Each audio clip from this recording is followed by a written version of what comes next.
Okay, this month is a month of many observances, many national programs. As we already talked about before, it's National Breast Cancer Awareness Month. Today, we're recognizing National Domestic Violence Awareness Month. This was a topic that was not discussed for years. This was a topic that didn't have a place for those who wanted to step forward and separate themselves from the situation they're in. But over the years, it has become a very well-known topic. In fact, some cities where I came from, Corona, had a zero tolerance 20 years ago. So it tells you it went from no recognition of it to no tolerance of it. And domestic violence is basically, well, I'm going to bring up the experts. So we have, and I got names I don't see in the audience, so we're going to go, RUHS. I want to have any representatives from RUHS. I know there's Yvonne Bennett. Is Janelle here, Morris? Oh, you were hiding back there, Jen. I didn't even see you.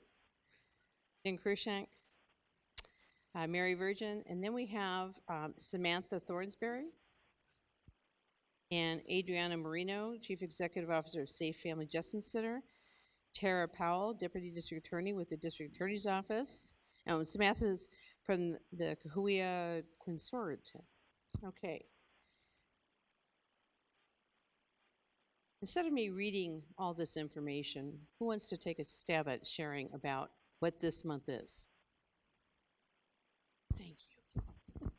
Hello, everyone. My name is Yvonne Bennett. I am the nurse coordinator for the Sexual Assault and Forensic Evaluation Clinic at RUHS Medical Center in Moreno Valley.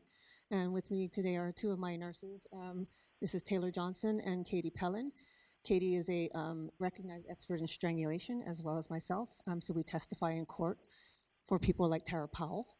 In 2018, our sexual assault clinic started expanding our services into domestic violence exams. And in 2018, we did 14 exams. So far this year, we've done over 99. So we continue to expand our program and offer our services, including connecting with our community partners of Cahuilla Consortium for Native American Women and with the Family Justice Center at the DA's office to try and get services that are needed for our survivors. And since this is a public meeting, who would like to share things to watch for if you know of somebody, as well as if somebody wants to self-report, where do they go? So our hospital, my forensic team is at the hospital 24 hours a day, 7 days a week. We have 13 forensic nurses available. We encourage people to come to the hospital if they have been assaulted within the last 5 days, especially if they've been strangled. We can get them connected with law enforcement, as we're mandated reporters, and have law enforcement come out and take a report. We can do a forensic exam if they need one. We can connect them with their services. The other way to access services is to go through law enforcement or go through the Family Justice Center. They can help get them to where they need to be. But especially if they're strangled, we really encourage people to come to our hospital because we're one of the only hospitals in the area with a written strangulation policy. So we want to make sure that they get the proper care that they need.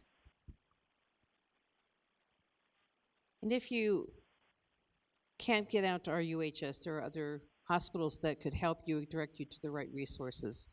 And that's the most important. The resources are not just women. There are men that are involved in domestic violence situations. We can't turn our backs. Right here is a tremendous support for any victims of domestic violence. But it's your choice to step forward or not. You have a support system when you step forward. We hope that you take that up, particularly if you have children in the situation, because children should not be seeing the kind of behavior that happens. And secondly, and most importantly, if children do, they very often repeat that cycle. And we want to make sure we get them out of that and that there is less opportunity for them to think that that is normal behavior. Because if anybody in this room thinks it is, you need to be seeing one of these folks up here. And with that, I want to thank all of you. I have one, so we'll give it to Jen with RUHS.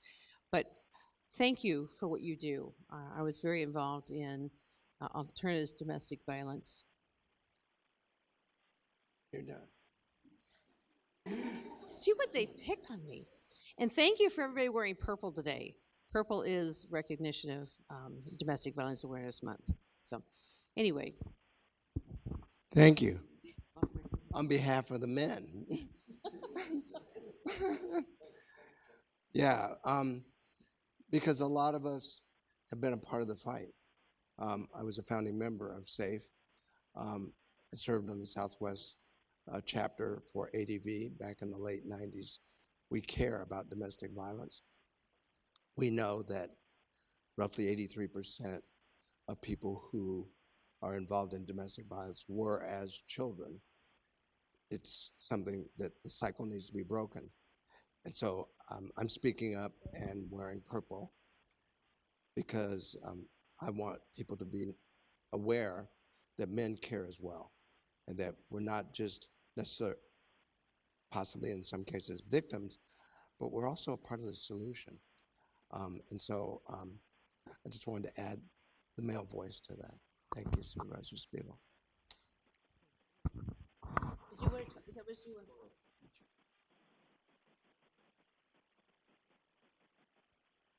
Did anybody else have anything you want to say?